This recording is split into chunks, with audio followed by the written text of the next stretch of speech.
Hello student. देखो, हम Dinesh paper का सॉल्यूशन कर रहे थे जो हमारा फोर्थ सेमेस्टर का था, और उसमें हमारे 75 क्वेश्चन तक हो गए थे। ये हमारा वैसे भी ओरिजिनल पेपर ही है। तो आज हम 76 से देखते हैं। तो देखो, यहाँ से हमारा क्वेश्चन है। पहला क्वेश्चन है, particle is falling from rest under gravity in a resisting medium whose resistance vary as the square of velocity then equation of motion. तो इसके लिए क्या क्या ध्यान में रखना है वो बताते हैं। सबसे पहले आपको देखना है यहाँ पर यह फॉलिंग लिख रहा है या फिर कुछ और है। तो ये यहाँ पर हमें एक तो फॉलिंग पर ध्यान देना है, और एक यहाँ पर resistance varies as the square of velocity. यहाँ पर resistance vary as cube of velocity ये भी हो सकता है, या फिर रेजिस्टेंस वेरी एज वेलोसिटी ये भी हो सकता है। तो उसके अकॉर्डिंग हमारी इक्वेशन ऑफ मोशन जो वो चेंज हो जाएगी। अब देखो, यहाँ पर आपने देखा होगा कहीं पर तो ये एम जी पॉजिटिव ले लेते हैं और कहीं पर निगेटिव ले लेते हैं। ऐसे ही इसे भी कहीं पर पॉजिटिव कहीं पर निगेटिव। तो ये देखते हैं कब हमें पॉजिटिव लेना और कब हमें निगेटिव लेना। तो देखो, इसमें दो फोर्स लगते हैं हमारे पार्टिकल में। इन केस में एक तो हमारा पार्टिकल का जो वेट है वो एम जी, दूसरा हमारा रेजिस्टिंग फोर्स जो होता है वो लगता है। तो अब देखो, पहले हम एम जी के लिए कंडीशन देखते हैं, हमें एम जी कब पॉजिटिव लेना और कब निगेटिव लेना। तो देखो, किसी भी कोई भी पार्टिकल हो, या तो ऊपर जाएगा या फिर नीचे आएगा। तो इसे तो हम इस कंडीशन में, या इस कंडीशन को छोड़ो अभी। देखो, पार्टिकल का जो वेट है एम जी वो तो हमेशा ही नीचे की ओर लगेगा। ठीक है, ये बात याद रखना है, पार्टिकल का वेट हमेशा नीचे की ओर ही लगेगा। और रेजिस्टेंस फोर्स जो है वो पार्टिकल की मोशन के अपोजिट डायरेक्शन में लगेगा। मतलब यदि हमारा पार्टिकल ऊपर को जा रहा है तो रेजिस्टेंस जो है वो हमारा नीचे को लगेगा, और यदि हमारा पार्टिकल नीचे को आ रहा है तो रेजिस्टेंस जो है हमारा वो ऊपर को लगेगा। उसके बाद में हमें एम जी कब पॉजिटिव लेना है। तो देखो, एम जी नीचे की ओर वर्क करता है, और मान लो पार्टिकल हमारा ऊपर से नीचे को आ रहा है। तो इस कंडीशन में एक्स जो है वो नीचे की ओर इंक्रीज करेगा। तो यदि हमारा वेट या फोर्स कोई भी हो उसी डायरेक्शन में लग रहा है जिसमें हमारा एक्स इंक्रीज लग रहा है, तो हम उसे पॉजिटिव लेते हैं। तो जब पार्टिकल ऊपर से नीचे गिरेगा तो एम जी भी इसी डायरेक्शन में लग रहा है जिस डायरेक्शन में एक्स इंक्रीज कर रहा है। यानी कहने का मतलब है, जब एक्स और एम जी दोनों सेम डायरेक्शन में हों तो उस डायरेक्शन में हमें ये पॉजिटिव लेना है। वेट जो है पार्टिकल का वो एम जी पॉजिटिव लेना है। या साफ साफ कहूँ तो हमें जब पार्टिकल ऊपर से नीचे को गिरे तो हमें वेट जो है वो पॉजिटिव लेना है, और जब पार्टिकल नीचे से ऊपर जाए तो हमें उस कंडीशन में वेट जो है वो निगेटिव लेना है। ठीक है, तो अब इक्वेशन ऑफ मोशन के लिए ये तो सभी में आएगा, D two X upon D T square is equal to, अब पहले एम जी लिख लो। तो एम जी इस केस में जब हमारा पार्टिकल ऊपर से नीचे गिर रहा है यानी फॉलिंग लिख रहा है इसमें, तो एम जी आएगा पॉजिटिव। उसके बाद में हम रेजिस्टेंस फोर्स को लिखते हैं। तो देखो, पार्टिकल हमारा नीचे को आ रहा है तो रेजिस्टेंस जो है वो ऊपर को लगेगा, मतलब वो रेजिस्टेंस हमारा निगेटिव आ जाएगा। अब यहाँ पर दे रखा है कि resistance varies S square of velocity. तो रेजिस्टेंसिंग फोर्स कितना हो जाएगा, एम के वी स्क्वायर हो जाएगा। अब लेना है हमें ये निगेटिव, तो यहाँ से ये निगेटिव तो हमने लगा लिया, तो एम के वी स्क्वायर हो जाएगा। ये हमारी इक्वेशन ऑफ मोशन हो जाएगी। आई होप कि आपके समझ में आ गई होगी। उसके बाद में हमारी टर्मिनल वेलोसिटी की बात आती है, उसमें भी हम थोड़े कंफ्यूज होते हैं। तो देखो, टर्मिनल वेलोसिटी की डेफिनेशन के अकॉर्डिंग टर्मिनल वेलोसिटी वो वेलोसिटी होती है जिस पर हमारा पार्टिकल का डाउनवर्ड एक्सीलरेशन जो है वो जीरो होता है।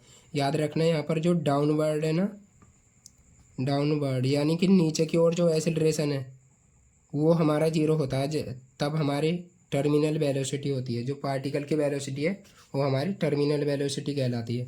तो देखो, ये हमारा ऑलरेडी ऊपर से नीचे गिर रहा है, तो इस कंडीशन में टर्मिनल वेलोसिटी क्या हो जाएगी, यही हमारा डाउनवर्ड एक्सीलरेशन हो जाएगा। यहाँ पर एम भी तो लिखना पड़ेगा ना, क्योंकि एक्सीलरेशन तो जब ही होता है एफ बराबर एम है। तो ये हमारा डाउनवर्ड एक्सीलरेशन जो है वो जीरो हो जाएगा, और बाकी एम यहाँ से कॉमन करेंगे तो एम से एम कैंसिल हो जाएगा, क्योंकि यहाँ पर ये सभी फोर्स की बात चलती है।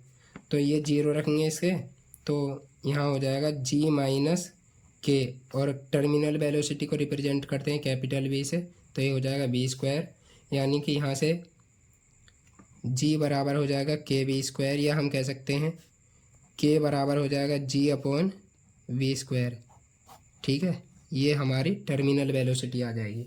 उसके बाद में इसका एक और केस लेकर दिखाता हूँ मैं आपको। जब मान लो हमारा पार्टिकल ऊपर की ओर मूव कर रहा हो और रेजिस्टेंस जो वो सेम ही है कि वेलोसिटी के स्क्वायर के अकॉर्डिंग जो है वो वेरी करता है, तो इस कंडीशन में इक्वेशन ऑफ मोशन क्या हो जाएगी, तो हो जाएगी M D two X upon D T square. और जब पार्टिकल हमारा नीचे से ऊपर को जा रहा है तो इस कंडीशन में वेट जो हमारा माइनस निगेटिव हो जाएगा और रेजिस्टेंस नीचे को लगेगा तो हो जाएगा माइनस एम के वी स्क्वायर। ये हमारी इक्वेशन ऑफ मोशन हो जाएगी। अब मेन काम जो है इसमें हमें टर्मिनल वेलोसिटी निकालने का है। तो देखो टर्मिनल वेलोसिटी कब होती है, जब हमारा डाउनवर्ड एक्सेलरेशन जो हमारा जीरो हो।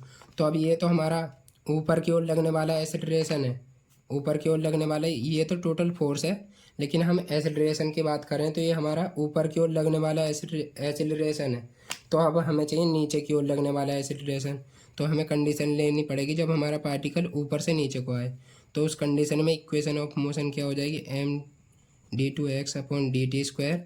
और ये हो जाएगा, ये जब नीचे को आ रहा पार्टिकल तो ये पॉजिटिव हो जाएगा, यानी इसका साइन चेंज हो जाएगा एम जी और माइनस एम के। ये तो हमारा फिर भी जब पार्टिकल नीचे को लग रहा है आ रहा है तो हमारा रेजिस्टेंस फोर्स जो है वो ऊपर की ओर लगेगा। तो यहाँ से हो जाएगा एम के वी स्क्वायर।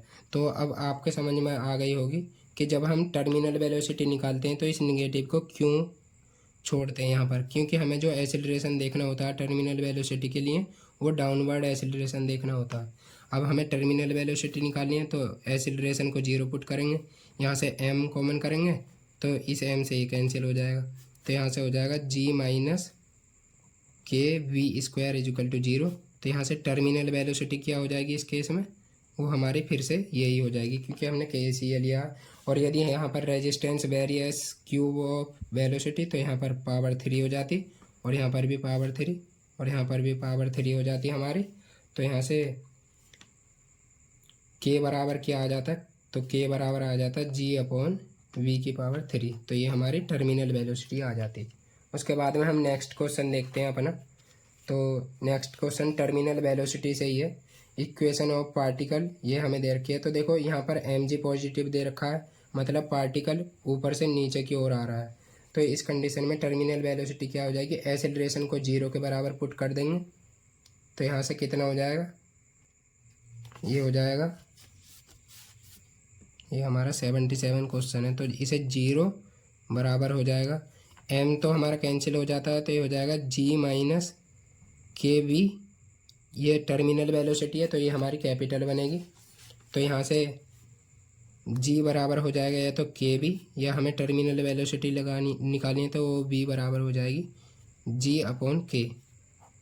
या कहीं कहीं पर आपको अब इसके अकॉर्डिंग ही मिल सकता है, या हम इसे ये भी लिख सकते हैं के बराबर जी अपॉन वी। ठीक है, वो ऑप्शन के अकॉर्डिंग देखना है हमें क्या लिखना है। तो आई होप कि टर्मिनल वेलोसिटी का कॉन्सेप्ट आपके क्लियर हो गया होगा। तो इसका आंसर क्या हो जाएगा, पहले का तो इसका डी हो जाएगा, और इसमें क्या आई थी हमारी टर्मिनल वेलोसिटी जी अपॉन के। तो जी अपॉन के कौन से में दे रखा है, तो ये हमारा बी में दे रखा है, ये हमारा गलत है आंसर। ये हमारी कब होती टर्मिनल वेलोसिटी, जब यहाँ पर वी स्क्वायर होता। ठीक है, लेकिन पेपर में भी हमारा यहाँ पर वी ही है। तो इस कंडीशन में आंसर जो हमारा ये हो जाएगा। उसके बाद में हमारा 78 क्वेश्चन है, थोड़ा फास्ट चलते हैं। अब इसमें फिर से हमें टर्मिनल वेलोसिटी निकालनी है। तो देखो एक बात और, देखो यहाँ पर ये क्वेश्चन ही हमारा गलत है और पेपर में भी गलत ही दे रखा है। यदि हमारा ये पूरे के बटे में है तो इस जी से तो ये जी कैंसिल हो जाएगा, तो टर्मिनल वेलोसिटी कितनी आ जाएगी, ये हमारी जीरो हो जाएगी। तो यहाँ से कितना हो जाएगा, ये 1 माइनस के वी स्क्वायर। तो यहाँ से टर्मिनल वेलोसिटी निकालनी है तो वी स्क्वायर बराबर हो जाएगा 1 अपॉन के, या terminal velocity 1 upon under root K आ जाएगी, जबकि 1 अपॉन अंडर रूट के तो किसी में है ही नहीं।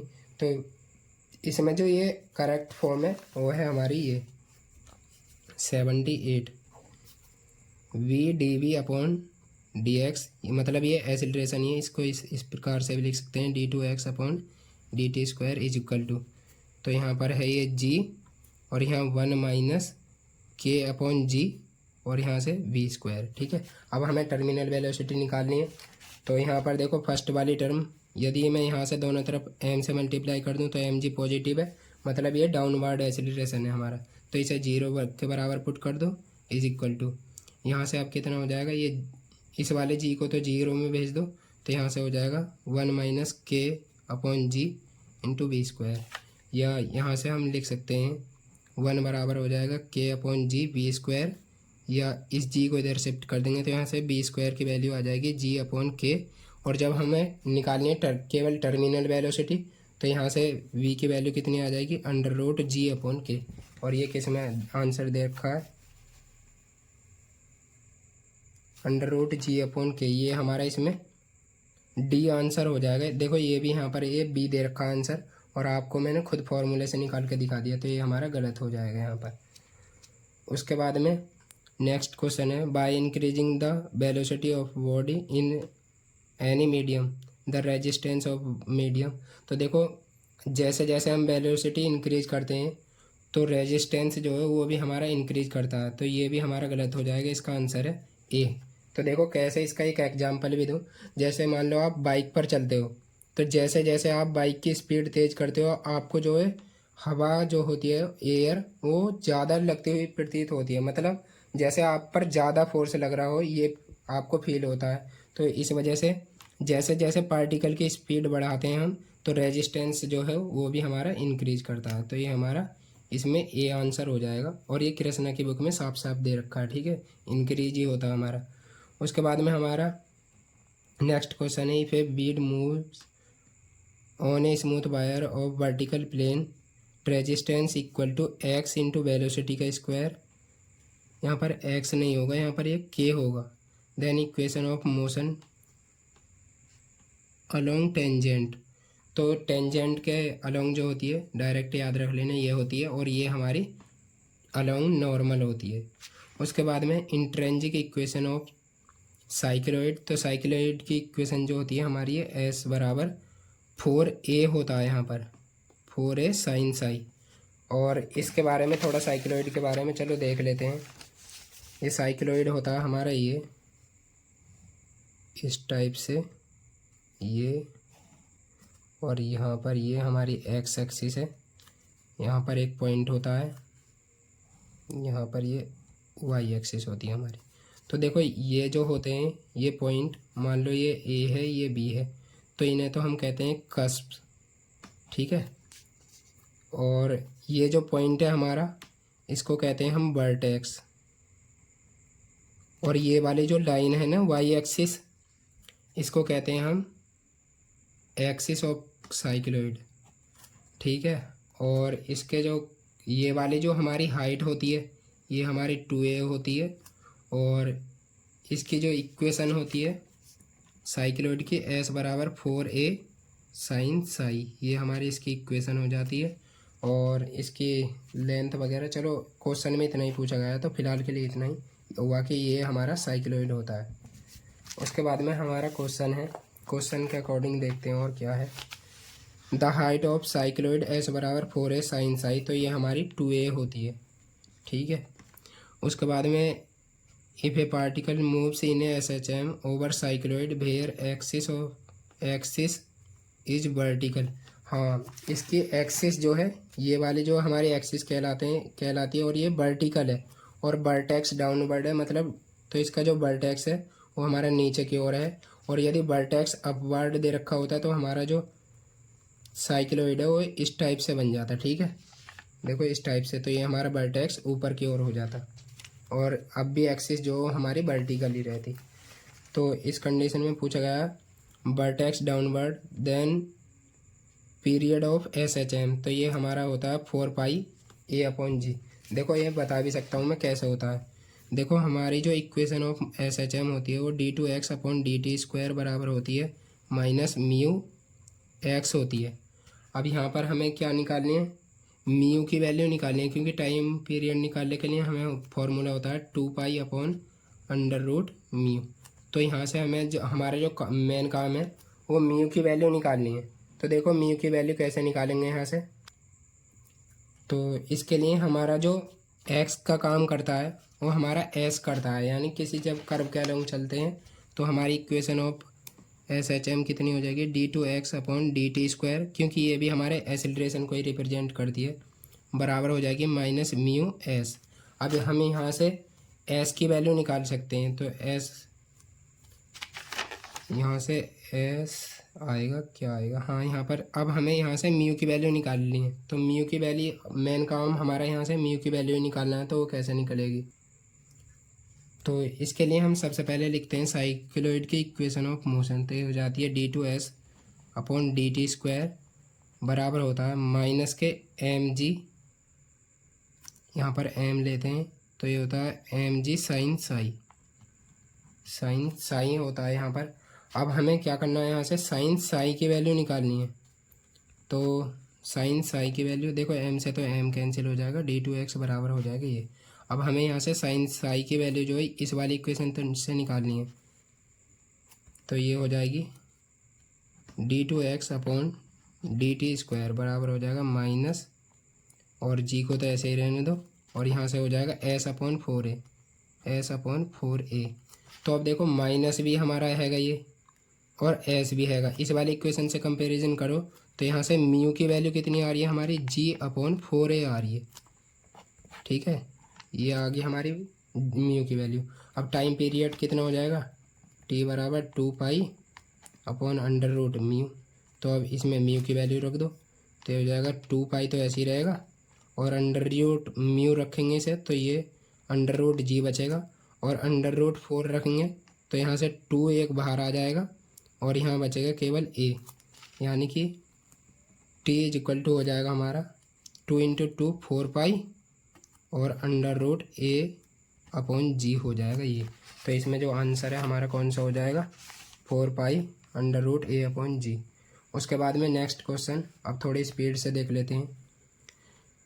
At what angle with horizontal A particle will leave the cycloid with its axis vertical and vertex upward. तो देखो इसे मैं प्रूफ नहीं करा रहा, इसको आप सीधा सीधा याद रख लेना। ये π/4 एंगल पे जो है हमारा पार्टिकल वो साइक्लोइड को लीव कर देता है, यानी छोड़ देता है। उसके बाद में इस क्वेश्चन को क्वेश्चन में पढ़ नहीं रहा, पढ़ के क्या फ़ायदा, वीडियो ही लेंथी होगी। तो इसका जो आंसर है वो हमारा डी हो जाएगा। इन दो क्वेश्चनों को केवल याद रख लेना, इसका आंसर भी वो डी है। इसमें ए आंसर दे रखा है जबकि ये गलत है, ये मैंने मतलब कृष्णा की बुक में ये दे भी रखा है, तो इसका आंसर जो है वो डी हो जाएगा। और इसका भी आंसर जो है वो हमारा डी हो जाएगा। ये इसकी इक्वेशन ऑफ मोशन को सॉल्व करने के बाद आती है हमारी वेलोसिटी। उसके बाद में 87 क्वेश्चन को देखते हैं जो अच्छा भी है, और मैंने इस पर आपको बेस्ड क्वेश्चन भी बता रखे हैं। तो देखो पहले इसकी स्टैंडर्ड फॉर्म लिख लेते हैं। हमारी स्टैंडर्ड फॉर्म क्या होती है, तो हमारी स्टैंडर्ड फॉर्म होती है AR+BS+CT, और यहाँ पर प्लस फाई मान लो फंक्शन है हमारा XYZ, और P और Q का फंक्शन है =0। तो देखो इन वाले टर्म से तो हमारा कोई मतलब नहीं होता जब हम इक्वेशन को चेक करते हैं कि ये हमारी इलिप्टिकल है या फिर हाइपरबोलिक है या फिर हमारी पैराबोलिक है। तो देखो इसके लिए हमें b² - 4ac चेक करना होता है, और यदि b² - 4ac ग्रेटर देन 0 के हो जाता है तो ये हमारी हाइपरबोलिक इक्वेशन होती है, हाइपरबोलिक। और यदि हमारा b² - 4ac = हो जाता है 0 के, तो ये हमारी पैराबोलिक इक्वेशन होती है, पैराबोलिक। और यदि हमारे ये लेस देन 0 के आ जाता है तो ये हमारी इलिप्टिक इक्वेशन होती है, इलिप्टिक इक्वेशन। तो यही हमसे पूछा गया है, ये इक्वेशन जो है इलिप्टिक कब होगी। तो b² मतलब यहाँ पर b की वैल्यू कितनी है x, और a की वैल्यू है 1, और c की वैल्यू भी नहीं, c की वैल्यू 0 है, क्योंकि यहाँ पर uy दे रखा है, और uy का मतलब ये q की वैल्यू दे रखी है। देखो इस स्टैंडर्ड फॉर्म में लिखूँ तो ये हमारी दे रखी है इक्वेशन, यह है 87। तो r + s, और यहाँ पर ये वाला x है, प्लस q = 0। तो देखो ये वाला जो है ये तो इस वाले फंक्शन में आ गई हमारी वैल्यू q की, तो इससे तो कोई मतलब नहीं है। तो यहाँ से a की वैल्यू जो 1 हो जाएगी, और b की वैल्यू जो हमारी x हो जाएगी, और सी की वैल्यू 0। अब बी स्क्वायर माइनस 4 से निकालेंगे तो x square minus 4 into 1 into c की वैल्यू 0, तो यानी ये हो जाएगा हमारा एक्स स्क्वायर। अब इलिप्स को कब रिप्रेजेंट करेगी ये इक्वेशन, जब हमारा ये लेस देन 0 के हो, या हम कह सकते हैं जब हमारा एक्स लेस देन हो 0 के। और इलिप्स को रिप्रेजेंट करने के लिए ये हमारी इक्वेशन दे रखी है, तो ये हमारी यहाँ से गलत हो जाएगी। इसका आंसर जो है वो हमारा ये आ जाएगा। इसमें कितने तो क्वेश्चन गलत दे रखे हैं, तो इसका भी जो आंसर है हमारा ये लेस देन एक्स आ जाएगा, ठीक है। उसके बाद में हमारी इक्वेशन आती है ये, if a particle moves in ellipse under central force directed towards the focus then velocity at any point of path. तो देखो ये हमारी इलिप्स के केस में होती है, जब हमारा इलिप्स हो, और ये होती है हमारी हाइपरबोलिक ऑर्बिट के लिए, हाइपरबोलिक सेंट्रल ऑर्बिट के लिए, और ये होती है हमारी पैराबोलिक के लिए। इक्वेशन तीनों सेम ही होती हैं लगभग, मतलब सॉल्व करने का इनको के जो तरीका हो तीनों का सेम होता है। याद रख लेना, ये हमारी इलिप्स के लिए होती है जब -1/2 हो, और ये हमारी +1/2 हो। यहाँ पर ये भी पूछा जा सकता है, देखो ये जो है वो 2μ/r से जो लेस देन है इसमें वेलोसिटी, और इसमें 2μ/r से ग्रेटर देन है हमारी वेलोसिटी हाइपरबोलिक के केस में, और इसके लिए ये हमारी इक्वल है 2μ/r के।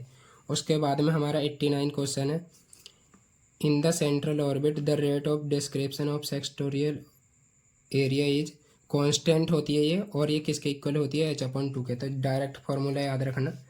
और उसके बाद में parallel equation of central orbit, तो ये होती है हमारी h²/p⁻3, जहाँ पर p है जो लेंथ ऑफ परपेंडिकुलर है फ्रॉम पोल, यानी ये जो हमने टेंजेंट एंड नॉर्मल वाले चैप्टर में पढ़ा था। उसके बाद में सेंट्रल ऑर्बिट की यदि मैं डिफरेंशियल इक्वेशन की बात करूँ तो ये होती है d2u/d⁻² प्लस u बराबर होती है p/h² और u²।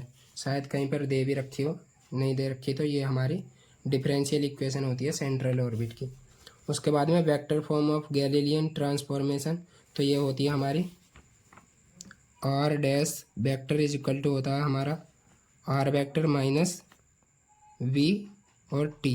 अब v जो है वो हमारी कांस्टेंट वेलोसिटी होती है, ठीक है, तो ये हमारी इसकी इक्वेशन हो जाएगी। अब देखो मान लो एक्स एक्सिस के अलोंग चल रहे हैं, तो ये इसकी इक्वेशन हो जाती r डैश बराबर r माइनस बी एक्स और t।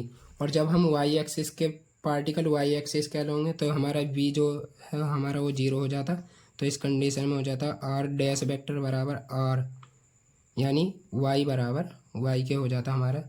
तीनों इक्वेशन लिख दूं मैं यहाँ पर, तो ये हो जाएगी x डैश बराबर होता है x माइनस वी टी के, और y बराबर होता है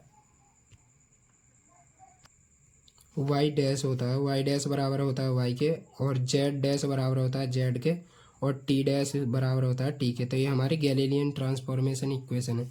इसकी इनवर्स इक्वेशन जो होती हैं वो होती हैं x बराबर x dash plus we T, ठीक है, और बाकी y बराबर y डैश हमारी होती है, और z बराबर z डैश भी होती है, और t बराबर t डैश भी होती है। ये हमारी इनवर्स गैलीलियन ट्रांसफॉर्मेशन इक्वेशन है। उसके बाद में वेलोसिटी के लिए हमारा जो फॉर्मूला होता है यहाँ पर डैश आएगा, तो v u वेक्टर डैश बराबर होता है u vector minus v vector. उसके बाद में फॉर द कैटेनरी y बराबर c cos हाइपरबोलिक x/c, तो इसके लिए जो s बराबर होता है c साइन हाइपरबोलिक x/c। इसे याद करने की थोड़ी ट्रिक बताता हूँ। देखो इंट्रिंसिक इक्वेशन पढ़िए, s बराबर c tan साइन। अब आपको जो याद रखना है वो ऐसे याद रखना है, tan और साइन एक साथ चलते हैं, तो इस वजह से इसमें जो आता है x बराबर आता है c साइन हाइपरबोलिक x/c, और इसमें जो चलता है हमारा ये cos हाइपरबोलिक इक्वल टू लेकर चलना आप sec साइन के, तो यानी y बराबर एक होता है हमारा c sec साइन। और इसे मैं प्रूफ भी करा देता, लेकिन हमें प्रूफ थोड़ा ही नहीं करना है, हमें सॉल्यूशन करना है इसका। तो इसका जो आंसर है हमारा ये हो जाएगा। और उसके बाद में नेक्स्ट क्वेश्चन है रिलेशन बिटवीन x y और s फॉर कॉमन कैटेनरी। तो देखो इसका फॉर्मूला हमने डायरेक्ट नहीं पढ़ा, तो हमने जो फॉर्मूला पढ़ा है वो पढ़ा है एक्स बराबर c log sec psi plus ten psi, ये सभी ने पढ़ा होगा। ये हमारा क्वेश्चन है 94। अब बस होने वाला है हमारा पूरा कंप्लीट। तो देखो अब हमें इक्वेशन पढ़ी है एस बराबर सी टेन साई, तो यहाँ से टेन साई की वैल्यू निकाल लो। तो ten psi is equal to हो जाएगा एस अपॉन सी, और एक इक्वेशन पढ़ी है वाई बराबर सी सेक साई, अभी बताई थी मैंने। और ये ना पढ़ी हो तो ये तो पढ़ी है वाई स्क्वायर बराबर होता है सी स्क्वायर प्लस एस स्क्वायर, और एस बराबर सी टेन साई पुट करना है इसमें, तो यहाँ से हमारी वैल्यू निकल कर आ जाएगी।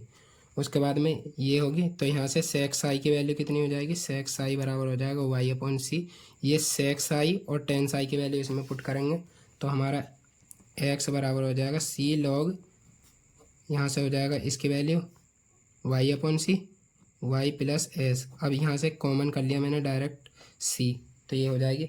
अभी इस सी को इसके बटे में भेजो पहले, तो ये हो जाएगा एक्स अपॉन सी और एक्स अपॉन सी हो गया यहाँ पर। अब उसके बाद में हम एंटी लॉग लेंगे, तो ये हो जाएगा ई की पावर एक्स अपॉन सी बराबर हो जाएगा, इधर से ये लॉग कैंसिल हो जाएगा वाई प्लस एक्स अपॉन सी। अब इस सी को इधर मल्टीप्लाई में भेज दो, तो यहाँ से ये सी गायब हो जाएगा, इसकी मल्टीप्लाई में हो जाएगा। अब हमें निकालनी है वाई की वैल्यू, तो वाई बराबर हो जाएगा सी ई की पावर एस अपॉन सी माइनस एस, ये हमारा रिलेशन आ जाएगा। तो यहाँ से देखिए ये कौन से में दे रखा है, तो ये हमारा बी दे रखा है, तो बी हमारा करेक्ट आंसर हो जाएगा। उसके बाद में intrinsic equation of common catenary, तो ये मैंने बताई थी एस बराबर सी टेंस आई होती है। उसके बाद में tension eight any point of catenary, तो ये टी बराबर डब्ल्यू वाई के होता है, लेकिन वाई बराबर हमने पढ़ा है वाई स्क्वायर बराबर सी स्क्वायर प्लस एस स्क्वायर, तो यहाँ से वाई की वैल्यू आ जाएगी अंडर रूट सी स्क्वायर प्लस एस स्क्वायर, तो ये हमारा करेक्ट आंसर हो जाएगा। उसके बाद में देखो अभी जो रिलेशन बता रहा था मैं, ये वाला यहाँ पर आ गया। उसके बाद में हॉरिजॉन्टल कंपोनेंट ऑफ टेंशन, क्या ये कॉमन कैटेनरी के लिए ही है, तो ये हमारा टी नोट बराबर होता है टी कोस साई के। उसके बाद में equation of catenary of uniform strength, तो इसके लिए हमारी होती है ये वाई बराबर c log cos x upon सी होती है। उसके बाद में ये इसके बराबर भी होती है वाई बराबर सी लॉग सेक साई के बराबर होती है। इसमें सेक आता है, यहाँ पर कॉस नहीं आता है, तो इसमें सेक जो है इस वाले में दे रखा है, तो ये हमारा करेक्ट आंसर हो जाएगा, ये नहीं है। तो ये होती है वाई बराबर सी लॉग सेक साई के। अब ये सेक साई के क्यों लिख दिया मैंने, देखो इस कैटेनरी ऑफ यूनिफॉर्म स्ट्रेंथ के केस में एस बराबर जो होता है हमारा वो सी साई के बराबर होता है, या मैं कह सकता हूँ एस अपॉन सी जो वो हमारा साई के बराबर होता है, ये कैटेनरी ऑफ यूनिफॉर्म स्ट्रेंथ के केस में। तो इसके प्लेस पर मैं साई पुट कर सकता हूँ, तो ये हमारा आंसर हो जाएगा उसमें। उसके बाद में in catenary of uniform strength which of the following is true, तो ये वाला फॉर्मूला जो देखो ये यहाँ पर दे रखा है, तो ये हमारा करेक्ट आंसर हो जाएगा, ये हमारा गलत है। ठीक है, तो ये हमारा कंप्लीट जो पेपर है उसका सॉल्यूशन हुआ। उसके बाद में वीडियो जैसी भी लगी हो कमेंट में बताना, और आज के लिए इतना ही। जय हिंद जय भारत। उसके बाद में अपना पेपर दे के आना अच्छे से। जय हिंद जय भारत। फिर